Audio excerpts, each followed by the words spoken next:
தமிழகத்தில் ஒரு வாரத்திற்கு மழை நீடிக்கும் என்று சென்னை வானிலை ஆய்வு மையம் அறிவித்துள்ளது. கோவை, திருப்பூர் மாவட்ட மலைப்பகுதிகள், நீலகிரி, தேனி, திண்டுக்கல், மதுரை மற்றும் கரூரில் இன்று கனமழை பெய்யக்கூடும் என்றும், ஈரோடு, சேலம், தருமபுரி, கிருஷ்ணகிரி, கன்னியாகுமரி மாவட்டங்களிலும் கனமழை பெய்யக்கூடும் என்றும் தெரிவிக்கப்பட்டுள்ளது. நீலகிரி, கோவை, தேனி, ஈரோடு, திண்டுக்கல் மாவட்டங்களில் நாளை மற்றும் நாளை மறுநாள் கனமழை பெய்யும் என்றும் வானிலை ஆய்வு மையம் கணித்துள்ளது.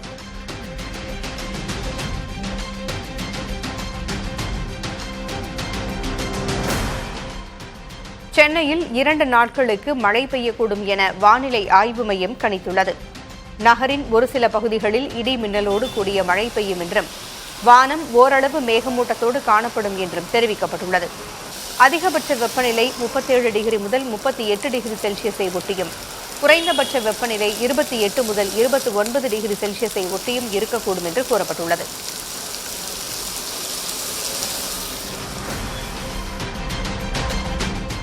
தென் தமிழக கடலோர பகுதிகளில் சூறைக்காற்று வீசக்கூடும் என்று வானிலை ஆய்வு மையம் எச்சரித்துள்ளது.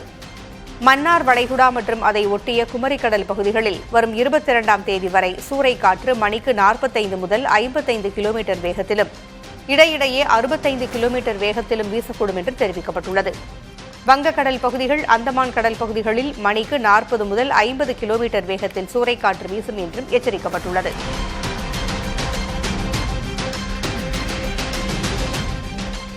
நீலகிரி மாவட்டம் குன்னூர், அரவங்காடு பகுதிகளில் பலத்த மழை பெய்தது. குன்னூர் மற்றும் அதன் சுற்றுவட்டார பகுதிகளில் மந்தமான காலநிலை காணப்பட்ட நிலையில் திடீரென்று மழை பெய்தது. அரவங்காட்டில் ரயில் நிலையம் உள்ளிட்ட பகுதிகளில் மழைநீர் பெருக்கெடுத்து ஓடியது.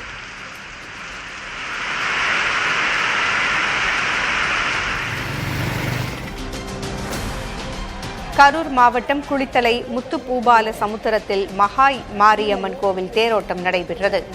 ஏராளமான பக்தர்கள் வடம் பிடித்து இழுக்க மாரியம்மன் கோவில் வீதி, பழைய கோர்ட் உள்ளிட்ட முக்கிய வீதிகள் வழியாக தேரோட்டம் நடைபெற்றது.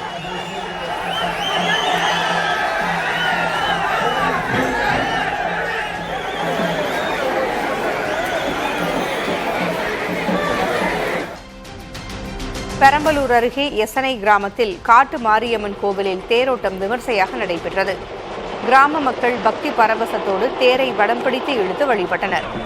தேரில் பவனி வந்த அம்மனுக்கு பக்தர்கள் தங்கள் தலையில் தாம்பாளம் ஏந்தி அதில் தேங்காய், மாவிளக்கு வைத்து வழிபாடு செய்தனர்.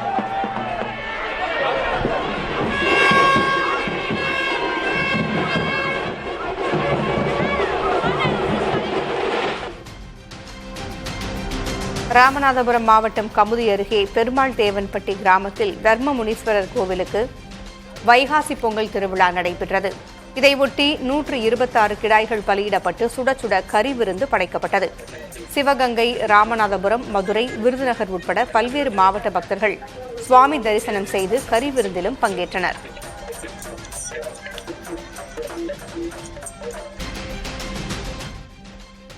ஆன்லைன் மருந்து வணிகத்தை கட்டுப்படுத்த மத்திய அரசு நடவடிக்கை எடுக்க வேண்டும் என்று தமிழ்நாடு மருந்து வணிகர் சங்கம் வலியுறுத்தியுள்ளது. ஆன்லைன் மருந்து விற்பனை தளங்களின் ஆதிக்கத்தை கண்டித்து புதன்கிழமை நாடு முழுவதும் 9 லட்சத்திற்கும் அதிகமான மருந்தகங்கள் மூடப்பட உள்ளன. இவ்விவகாரம் தொடர்பாக பேசிய தமிழ்நாடு மருந்து வணிகர் சங்க தலைவர் ரமேஷ், ஆன்லைன் நிறுவனங்கள் முறையான விதிமுறைகள் இன்றி செயல்படுவதாகவும் அதீத தள்ளுபடிகளை வழங்குவதாகவும் குற்றஞ்சாட்டினார். இந்த ஆன்லைன் மருந்து வணிகத்தின் மூலமாக இளைஞர்கள், குறிப்பாக நடுத்தர வயதினர் மிக எளிதாக வலி நிவாரண மாத்திரைகள், தூக்க மாத்திரைகள் போன்றவற்றை வாங்கி ஏஐ டெக்னாலஜி மூலமாக மருந்து சீட்டுகளை உருவாக்கி சைபர் டாக்டர் என்று சொல்லக்கூடிய போலி டாக்டர் மூலமாக பரிந்துரைகளை பெற்று ஆன்லைன் மூலமாக இந்த மருந்து விநியோகம் நாடெங்கும் படுமோசமாக நடந்து கொண்டு வருகிறது. ஆன்லைன் மருந்து விற்பனை தளங்களின் ஆதிக்கத்தை கண்டித்து புதன்கிழமை நாடு முழுவதும் மருந்தகங்கள் மூடப்படும் நிலையில் தமிழக மருந்து கட்டுப்பாட்டு வாரியம் அதிரடி உத்தரவு பிறப்பித்துள்ளது. அதன்படி மருந்தகங்கள் மூடப்பட்டிருந்தாலும் பொதுமக்களுக்கு உயிர்காக்கும் மருந்துகள் தடையின்றி கிடைப்பதை உறுதி செய்ய அறிவுறுத்தப்பட்டுள்ளது. அனைத்து மாவட்டங்களிலும் போதிய மருந்து இருப்பை உறுதி செய்யவும், மருத்துவமனை மற்றும் சங்கிலி தொடர் மருந்தகங்களை தடையின்றி இயக்கவும் அறிவுறுத்தப்பட்டுள்ளது. மேலும் மருந்து தட்டுப்பாடு குறித்த புகார்களை பெற மாவட்ட வாரியாக மருந்து ஆய்வாளர்கள் குழுவோடு கூடிய உதவி மையங்களும் அமைக்கப்பட்டுள்ளன.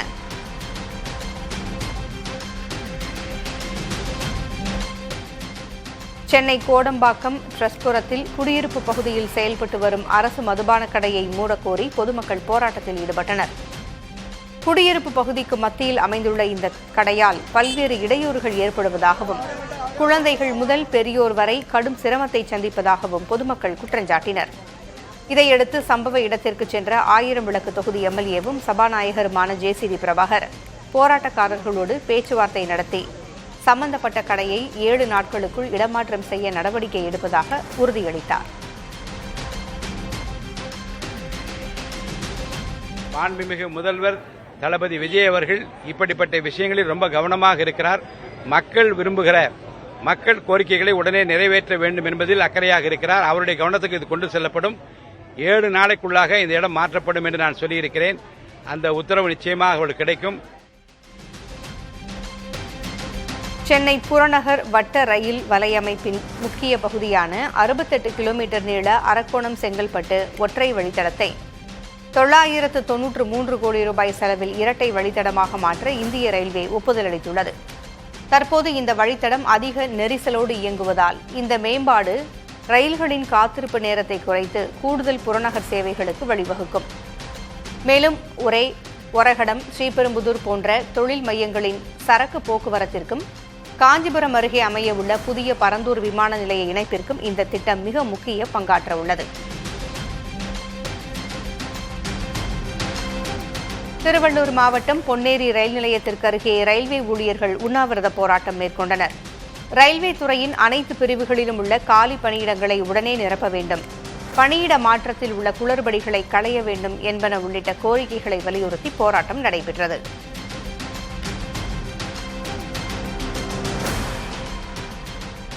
திருவண்ணாமலை மாவட்டம் சிறுமூர் பகுதியில் செயல்பட்ட செங்கல் சூளையில் கொத்தடிமைகளாக வேலை செய்து வந்ததாக கூறப்பட்ட 19 தொழிலாளர்களை அதிகாரிகள் மீட்டனர். அவர்கள் ஆரணி கோட்டாட்சியரிடம் ஒப்படைக்கப்பட்டனர். திருவண்ணாமலை, ராணிப்பேட்டை மற்றும் விழுப்புரம் மாவட்டங்களைச் சேர்ந்த தொழிலாளர்கள் குறைந்த கூலி, நீண்ட நேர வேலை மற்றும் வெளியே செல்ல அனுமதி மறுப்பு உள்ளிட்ட சூழலில் வேலை செய்ய வைக்கப்பட்டதாக தகவல் கிடைத்தது. இதையடுத்து நீதிமன்ற உத்தரவின் பேரில் அதிகாரிகள் சோதனை நடத்தினர். விசாரணையில் முன்பணம் வழங்கி குடும்பத்தோடு தங்க வைத்து வேலை வாங்கியதும் தெரியவந்தது.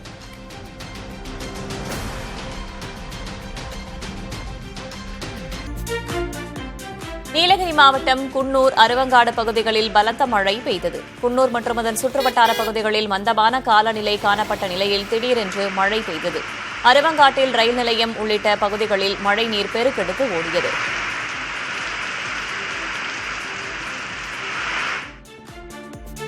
ராமநாதபுரம் மாவட்டம் பாம்பன் பகுதியில் திடீரென 300 மீட்டருக்கு மேல் கடல் உள்வாங்கியது. கடந்த 2 நாட்களாக காற்றின் வேகம் அதிகரித்துள்ளதால் தெற்கு கடல் பகுதி சீற்றத்துடன் காணப்படும் நிலையில் வடக்கு கடற்பகுதியில் இந்த மாற்றம் ஏற்பட்டுள்ளது. இதனால் கரையோரம் மற்றும் தூண்டில் வளைவு பகுதிகளில் நிறுத்தப்பட்டிருந்த 10க்கும் மேற்பட்ட நாட்டு படகுகள் தரை தட்டி நின்றன. மீனவர்கள் படகுகளை ஆழமான பகுதிக்கு இழுத்துச் சென்றனர். நாகை மாவட்டம் வேதாரண்யம் அருகே உள்ள கோடியக்கரை கடற்பகுதிகளில் பலத்த காற்று வீசி வருவதால் கடல் அலைகள் சீற்றத்துடன் காணப்படுகின்றன. ஏற்கனவே விசைப்படகுக்கான மீன்பிடி தடைக்காலம் அமலில் உள்ள நிலையில் இந்த சூறைக்காற்று காரணமாக 500க்கும் மேற்பட்ட நாட்டுப்படகு மீனவர்கள் கடலுக்கு செல்லவில்லை. மேலும் பலத்த காற்றின் வேகத்தால் படகுகள் ஒன்றோடு ஒன்று மோதி சேதமடைவதை தடுக்க நாட்டு படகுகளையும் வலைகளையும் கரையில் பாதுகாப்பாக மீனவர்கள் நிறுத்தி வைத்துள்ளனர். கன்னியாகுமரி மாவட்டத்தில் பெய்த மழையால் அணைகளுக்கான நீர்வரத்து அதிகரித்துள்ளது. அதிகபட்சமாக மாம்பழத்துறையாறு பகுதியில் 89.6 மில்லிமீட்டர் மழை பதிவாகியுள்ளது. இந்த தொடர் கனமழை காரணமாக பேச்சிப்பாறை, பெருஞ்சாணி மற்றும் சிற்றார் உள்ளிட்ட முக்கிய அணைகளுக்கு நீர்வரத்து கணிசமாக அதிகரித்துள்ளது. பேச்சிப்பாறை அணைக்கு 283 கன அடி நீர் வந்து கொண்டிருக்கும் நிலையில் மழை நீடித்தால் அணைகளின் நீர்மட்டம் மேலும் உயர வாய்ப்புள்ளதாக தெரிவிக்கப்பட்டுள்ளது. கர்நாடகாவின் கபினி மற்றும் கிருஷ்ணராஜசாகர் அணைகளிலிருந்து தண்ணீர் திறக்கப்பட்டு வருவதால் மேட்டூர் அணைக்கான நீர்வரத்து அதிகரித்து வருகிறது. நேற்று வினாடிக்கு 239 கன அடியாக இருந்த நீர்வரத்து இன்று 911 கன அடியாக உயர்ந்துள்ளது. குடிநீர் தேவைக்காக அணையிலிருந்து வினாடிக்கு 1000 கனஅடி தண்ணீர் திறக்கப்பட்டு வருகிறது. அணைக்கு வரும் நீரின் அளவை விட திறக்கப்படும் நீரின் அளவு அதிகமாக உள்ளதால் மேட்டூர் அணை நீர்மட்டம் தொடர்ந்து குறைந்து வருகிறது. திருப்பூர் மாவட்டம் உடுமலைப்பேட்டை அடுத்துள்ள புகழ்பெற்ற திருமூர்த்திமலை பஞ்சலிங்க அருவியில் சுற்றுலா பயணிகள் மற்றும் பக்தர்கள் குளிக்க கோவில் நிர்வாகம் தடை விதித்திருக்கிறது. திடீர் வெள்ளப்பெருக்கு காரணமாக அருவியில் நீர்வரத்து சீராக இருந்தாலும் மேல்மலையிலிருந்து அதிக அளவில் வண்டல் மண் கலந்து வருகிறது. இதனால் பாதுகாப்பு முன்னெச்சரிக்கை நடவடிக்கையாக குளிக்க தடை விதிக்கப்பட்டு கோவில் பணியாளர்கள் தீவிர கண்காணிப்பில் ஈடுபட்டுள்ளனர். கோடை விடுமுறையை கழிக்க ஆர்வத்துடன் வந்த ஏராளமான பொதுமக்களும் சுற்றுலா பயணிகளும் இந்த தடையால் மிகுந்த ஏமாற்றத்தோடு திரும்பிச் சென்றனர்.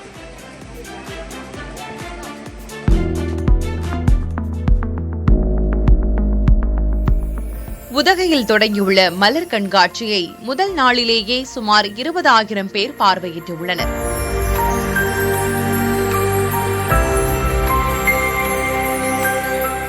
கோடை விழாவின் முக்கிய நிகழ்வான 128வது மலர் கண்காட்சி அரசு தாவரவியல் பூங்காவில் தொடங்கியது. இந்த ஆண்டு தமிழ்நாட்டின் பாரம்பரியம் பண்பாடு பாதுகாப்போம் என்ற கருப்பொருளில் சென்னை சென்ட்ரல் ரயில் நிலையம், தஞ்சாவூர் தலையாட்டி பொம்மை, ஜல்லிக்கட்டு காளை உள்ளிட்ட பல பிரம்மாண்ட மலர் சிற்பங்கள் வடிவமைக்கப்பட்டுள்ளன.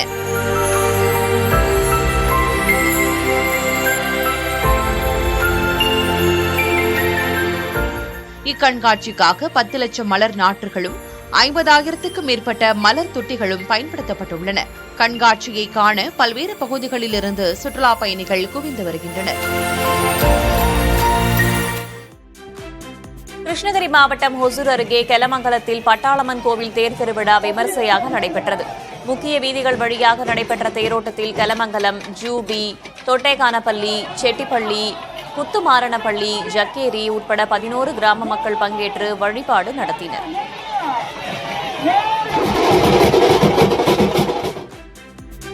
பக்ரீத் பண்டிகையை முன்னிட்டு நெல்லை மேலப்பாளையம் கால்நடை சந்தையில் ஆடுகள் விற்பனை அமோகமாக நடைபெற்றது.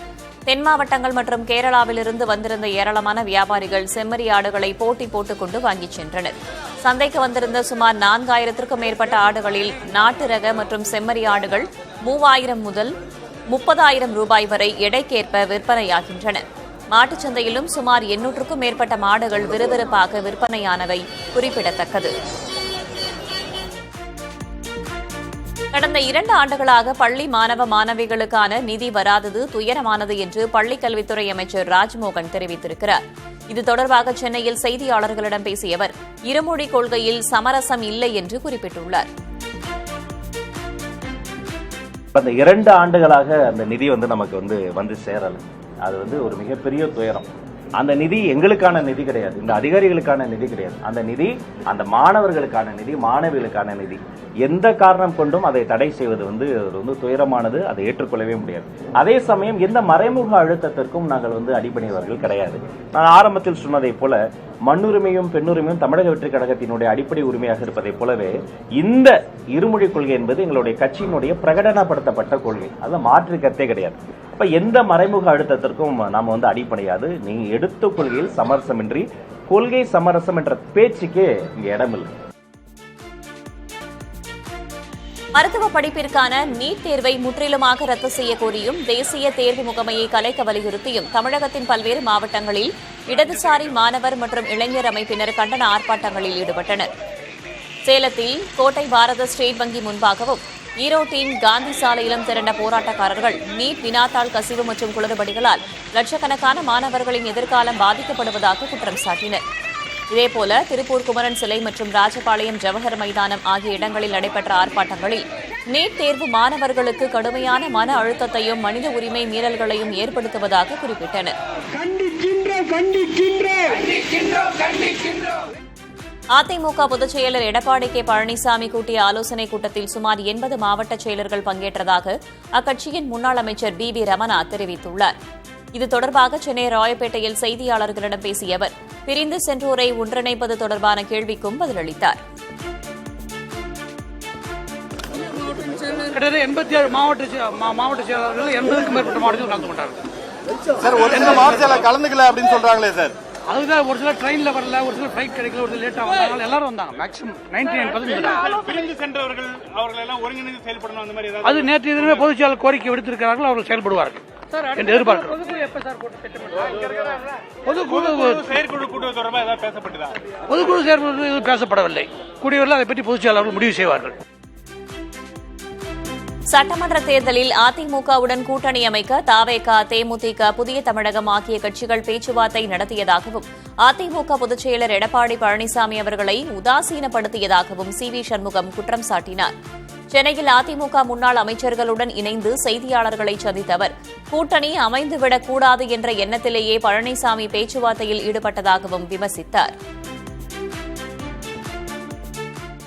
தமிழக வெற்றிக் கழகத்தின் சார்பாகவும் கூட்டணி வைப்பதற்கு நம்மோடு பேச்சு நடத்தினார்கள்.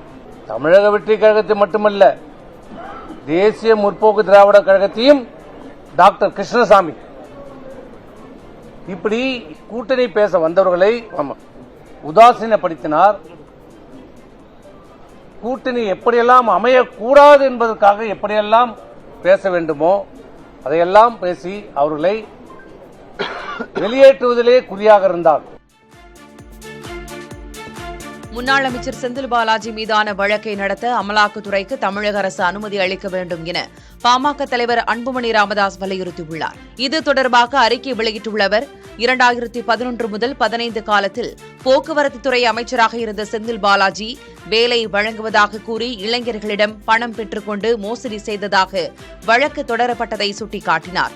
மேலும் செந்தில் பாலாஜி மீதான சட்டவிரோத பண பரிமாற்ற வழக்கில் திமுக அரசால் உருவாக்கி தரப்பட்ட பாதுகாப்பு போர்வையை பயன்படுத்திக் கொண்டு தப்பிப்பதை அனுமதிக்க கூடாது என்றும் நீதிமன்ற விசாரணையை தொடங்க தமிழக அரசு அனுமதி அளிக்க வேண்டும் எனவும் அவர் வலியுறுத்தியுள்ளார்.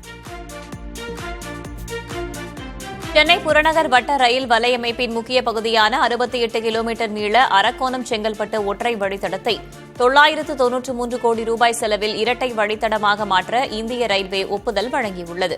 தற்போது இந்த வழித்தடம் அதிக நெரிசலுடன் இயங்குவதால் இந்த மேம்பாடு ரயில்களின் காத்திருப்பு நேரத்தை குறைத்து கூடுதல் புறநகர் சேவைகளுக்கு வழிவகுக்கும். மேலும் ஒரகடம், ஸ்ரீபெரும்புதூர் போன்ற தொழில் மையங்களின் சரக்கு போக்குவரத்திற்கும் காஞ்சிபுரம் அருகே அமையவுள்ள புதிய பரந்தூர் விமான நிலைய இணைப்புக்கும் இத்திட்டம் மிக முக்கிய பங்காற்ற உள்ளது. காஞ்சிபுரம் மாவட்டம் ஸ்ரீபெரும்புதூர் அருகே உள்ள நாவலூர் அரசு நெல் கொள்முதல் நிலையத்தில் லாரி உரிமையாளர்களின் திடீர் வேலை நிறுத்தம் காரணமாக 5000க்கும் மேற்பட்ட நெல் மூட்டைகள் தேக்கமடைந்துள்ளன. வெங்காடு, பிள்ளைப்பாக்கம், நாவலூர் பகுதி விவசாயிகளிடம் கொள்முதல் செய்யப்பட்ட இந்த மூட்டைகள் கடந்த 20 நாட்களாக திறந்த வெளியில் கிடைக்கின்றன. மழை பொழிந்தால் நெல் வீணாகும் நிலை ஏற்பட்டுள்ளது. இதுகுறித்து நிலைய கண்காணிப்பாளர் கொளஞ்சிமணியிடம் கேட்டதற்கு, இன்னும் ஒரு வாரத்திற்குள் மூட்டைகள் குடோனுக்கு மாற்றப்படும் என தெரிவித்தார். விழுப்புரம் மாவட்டம் செஞ்சி அருகே ஏம்பலம் கிராமத்தில் சோழர் கால செக்கு கல்வெட்டு கண்டறியப்பட்டுள்ளது. வரலாற்று ஆய்வு நடுவத்தின் தலைவர் சுதாகர் மற்றும் மாணவர்கள் மேற்கொண்ட களப்பணியில் 10ஆம் நூற்றாண்டைச் சேர்ந்த கல்வெட்டு கண்டறியப்பட்டுள்ளது. மேலும் இதன் அருகே கெண்டை மீன், நாமம் மற்றும் விளையாட்டு கட்டங்கள் அடங்கிய பழமையான கோட்டுருவ ஓவியங்களும் கண்டுபிடிக்கப்பட்டுள்ளன.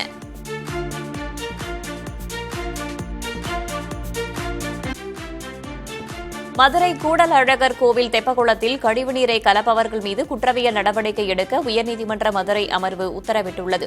இது தொடர்பான வழக்கை விசாரித்த நீதிமன்றம் குளத்திற்கு ஆற்றிலிருந்து சுத்தமான நீரை கொண்டுவரவும் நீர்வரத்து வாய்க்கால்களை சீரமைக்கவும் மாநகராட்சி மற்றும் நீர்வளத்துறைக்கு உத்தரவிட்டது. முன்னதாக குளத்தில் கழிவுநீர் விடுவது முற்றிலுமாக நிறுத்தப்பட்டு வேலி அமைக்கப்பட்டிருப்பதாக மாநகராட்சி சார்பில் தெரிவிக்கப்பட்டது. இதை ஏற்றுக்கொண்ட நீதிமன்றம் தூய்மையை தொடர்ந்து பராமரிக்க உத்தரவிட்டு வழக்கை முடித்து வைத்தது.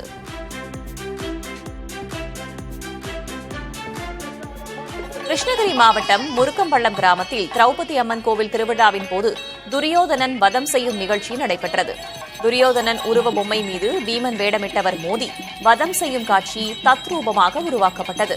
இதனைத் தொடர்ந்து திரௌபதி அம்மனின் கூந்தல் முடிக்கும் நிகழ்ச்சியும் நடைபெற்றது. அப்போது திருநங்கையிடம் முரம் மற்றும் துடைப்பத்தால் தலையில் அடிவாங்கும் வினோத நேர்த்திக்கடனை பக்தர்கள் நிறைவேற்றினர்.